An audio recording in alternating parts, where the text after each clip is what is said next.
Olá, boa tarde. Mais uma vez, seja muito bem-vindo. Como sempre, é muito bom estar em sua companhia. Nós estamos ao vivo, agora são 15 horas e 20 minutos pelo horário de Brasília. Eu sou o Kleber Werneck e a partir de agora você acompanha comigo as notícias do Brasil e do mundo nesta edição da tarde do Redação HIT. E olha só, nós vamos começar falando das queimadas. Isso porque hoje a Polícia Federal realiza uma grande operação no Pantanal. E o objetivo é prender os criminosos que seriam responsáveis por essas queimadas lá naquela região. O repórter Wellington Pael vai trazer agora mais informações para a gente direto do Mato Grosso do Sul. Boa tarde, Pael. Boa tarde, Kleber. Boa tarde a todos. Foram cumpridos hoje pela Polícia Federal 7 mandados de busca e apreensão expedidos pela Justiça em Corumbá, cidade do interior aqui do Mato Grosso do Sul, que é considerada a capital do Pantanal. Em apoio aos policiais, também estavam equipes do IBAMA e também da IAGRO, a Agência Estadual de Defesa Sanitária Animal e Vegetal. Entre os itens apreendidos durante a operação estão essas armas, munições e documentos. Os nomes dos envolvidos no caso não foram divulgados. De acordo com a PF, eles são investigados por suspeita de atearem fogo em diversas vezes nessa área da União, para usar como criação de gado e fazer grilagem através de fraudes junto aos órgãos governamentais. A área que seria alvo de ocupação irregular é de pouco mais de 6.400 hectares. Durante buscas na região, foram encontradas 2.100 cabeças de gado sendo criadas na área que pertence à União. Mas a estimativa é de que tenham sido mais de 7.200 animais durante todo o período investigado. Através de imagens de satélites, os agentes descobriram que em 2020 a área era intacta e fizeram rastreamento de quem teria cometido incêndios e grilado as terras públicas. Uma perícia feita pela PF identificou um dano de mais de 220 milhões de reais com a exploração da área. Os investigados podem responder por crimes de provocar incêndio em mata ou floresta, desmatar e explorar economicamente a área de domínio público, falsidade ideológica e grilagem de terra e também associação criminosa, dependendo, claro, da participação de cada um dos envolvidos. A Polícia Federal chegou até esse grupo durante as investigações de crimes de incêndio no Pantanal ocorridos este ano. É com você, Kleber. Muito obrigado aí, Pael, pelas informações. Olha só, do Pantanal nós vamos para o Rio de Janeiro. Mais uma vez, um policial errou o caminho e entrou com o carro por engano em uma comunidade. E o carro dele acabou sendo baleado. Por causa disso, uma comissão de deputados quer que os aplicativos agora não mostrem mais rotas perigosas pelo GPS. É um assunto polêmico e quem vai trazer os detalhes vai aparecer aqui na tela o nosso repórter Anderson Nascimento. Anderson, mais um caso de um motorista que erra o caminho e acaba baleado. Conta pra gente, por favor. Seja bem-vindo.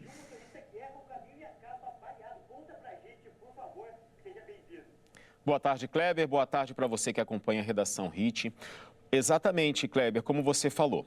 Mais uma vítima que entrou por engano numa comunidade e acabou sendo baleado. Dessa vez foi um policial. Ele confiou no aplicativo e foi direcionado para uma das favelas na zona norte do Rio. Olha, o policial penal Sérgio Roberto Fernandes, ele foi baleado no braço na noite da última quinta-feira. Ele teria entrado por engano na rua Butuí, na comunidade do Quitungo, em Braz de Pina, na zona norte do Rio. Ele foi surpreendido por um grupo de homens armados que atiraram na direção dele. Segundo a Polícia Militar, agentes do 16º Batalhão de Olaria, que é da área ali, foram acionados para dar apoio ao policial penal na comunidade. A vítima foi socorrida por policiais militares e levada até o Hospital Getúlio Vargas. Em nota, Kleber, a Secretaria Estadual de Saúde disse que o estado de saúde de Sérgio é estável. E, infelizmente, ele é a segunda pessoa em menos de 2 dias baleada por entrar por engano numa comunidade. A questão, Kleber, é que só neste ano já totalizam 8 pessoas. Mas em resposta a essa situação, a Comissão de Transporte da Assembleia Legislativa do Rio de Janeiro vai entrar com um pedido, uma representação no Ministério Público para que retire dos aplicativos os endereços de que são de comunidades, de áreas dominadas pelo tráfico. Olha, diante do ocorrido, isso nesses últimos dias, só no Rio ter atingido o número de 8 vítimas que entraram por engano em comunidades dominadas por organizações criminosas, o presidente da comissão, o Dionísio Lins, vai solicitar que os aplicativos de GPS e trânsito do Rio atualizem trimestralmente ou retirem dos mapas os endereços de áreas consideradas de risco. O parlamentar destaca que o Rio está passando por um momento delicado na segurança pública, em que as facções ocupam cada vez mais territórios e ditam as próprias regras, onde a maioria dos moradores são pessoas de bem. E que a retirada desses endereços do aplicativo visa resguardar a segurança de todos que utilizam o serviço.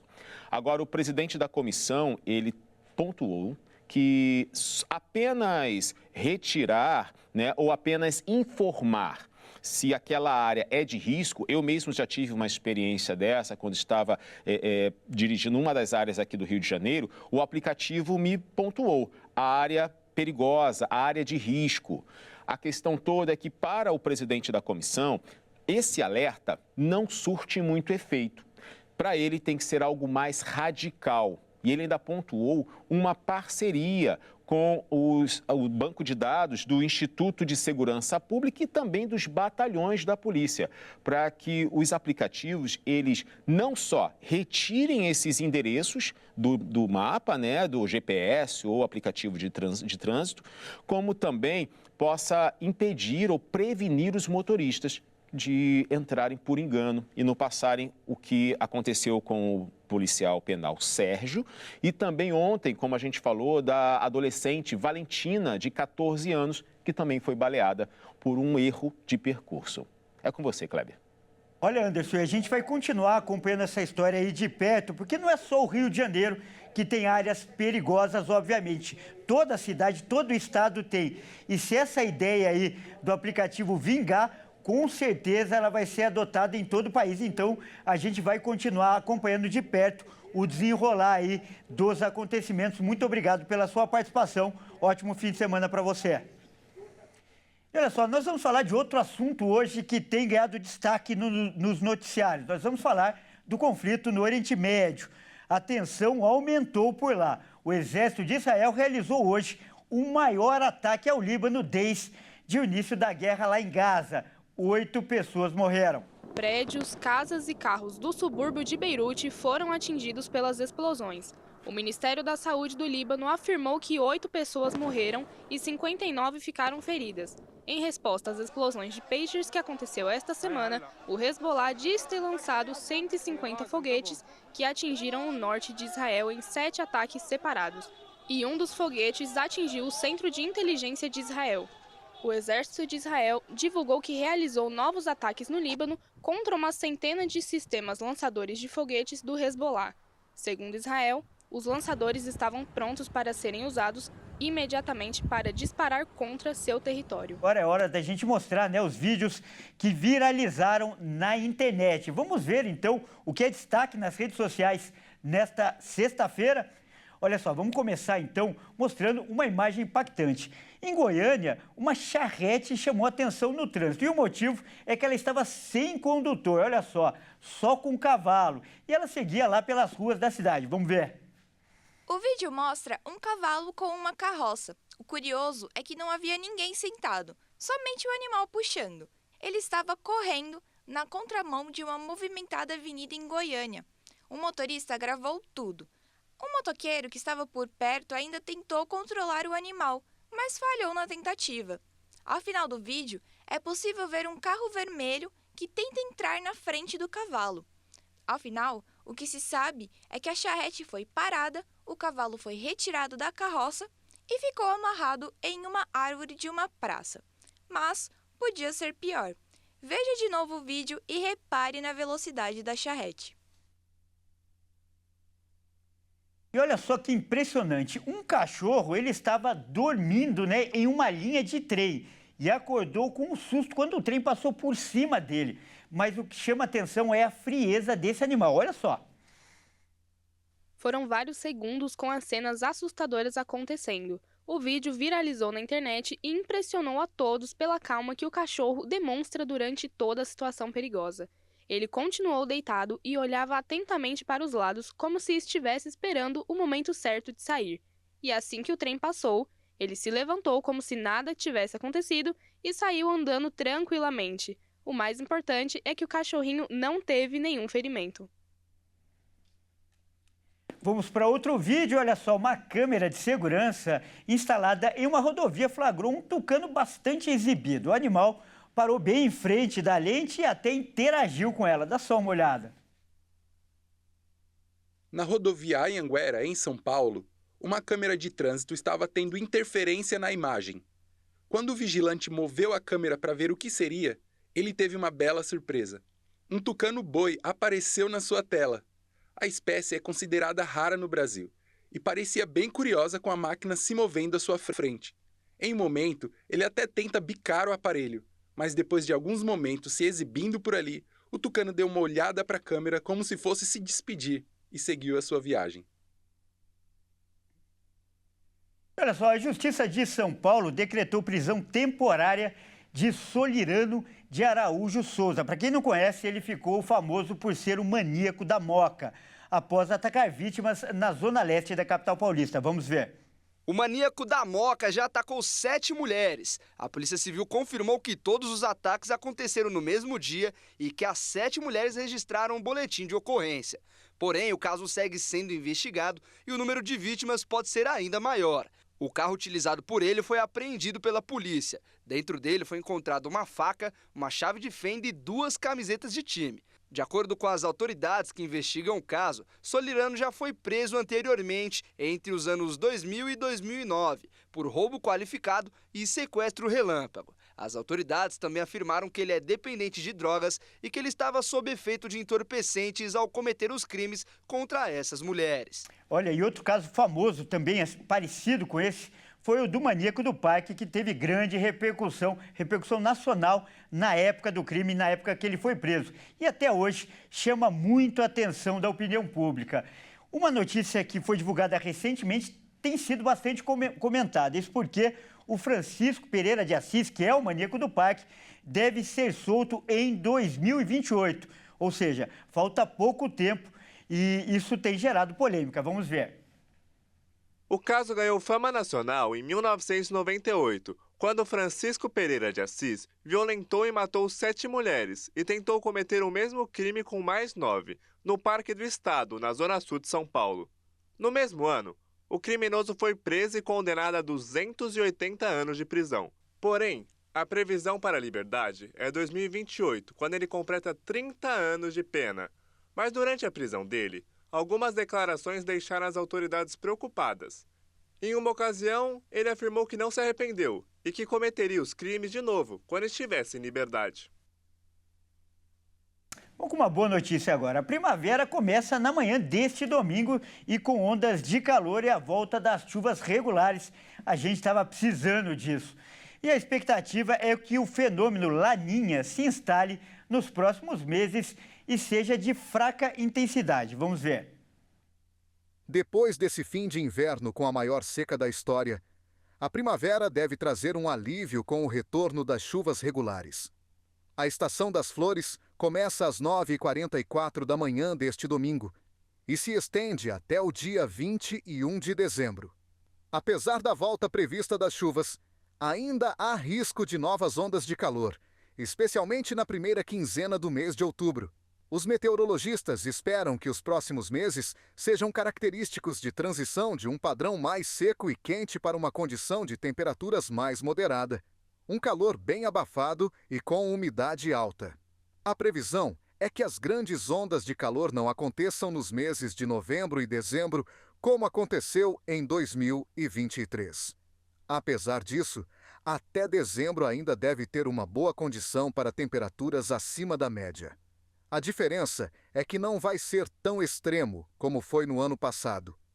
Ao longo da estação, a previsão é que as chuvas voltem a cair sobre o país de forma mais regular. Assim, somente a região entre Pará, Tocantins, parte do Nordeste e norte de Goiás devem ter ondas de calor ao longo também de novembro. E agora é hora de falar de esportes aqui no Redação Hit. E quem está aqui ao meu lado e vai trazer as informações, como sempre, é o Fernando Jesus. Boa tarde, Fernando, seja muito bem-vindo. E para você que nos assiste, aconteceu agora há pouco lá na CBF, na sede da CBF no Rio de Janeiro, o sorteio dos mandos de campo das semifinais da Copa do Brasil. E o Fernando vai contar pra gente quem vai decidir em casa, Fernando. Boa tarde, Kleber. Boa tarde a você que nos assiste. O sorteio aconteceu na tarde de hoje, lá na sede da CBF, no Rio de Janeiro. E os 2 primeiros jogos acontecerão no dia 2 de outubro. E pelo sorteio, o Atlético Mineiro recebe o Vasco em Belo Horizonte e o Corinthians vai ao Rio de Janeiro visitar o Flamengo lá no Maracanã. E então, Corinthians e Vasco são os times que vão decidir o segundo jogo em casa e vão decidir a vaga para a grande final da Copa do Brasil 2024. E olha só, Fernando, é importante a gente lembrar que tinha um critério nesse sorteio que Vasco e Flamengo tinham que ter mandos alternados para os 2 jogos não acontecer no Rio, não é mesmo?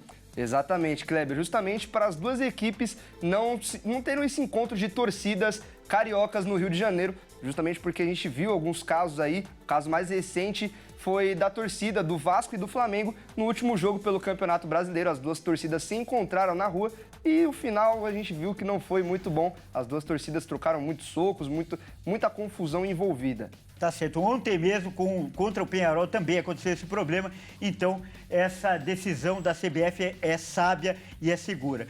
Agora, são jogos muito equilibrados, praticamente aí parelhos.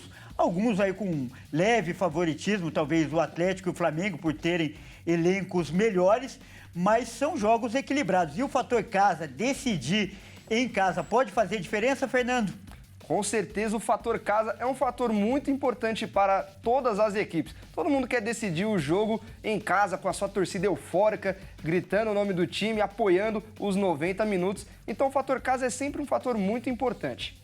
Tá certo, vamos mudar de assunto então, continuar falando de futebol brasileiro, mas falar de Brasileirão. Fala pra gente os jogos desse fim de semana.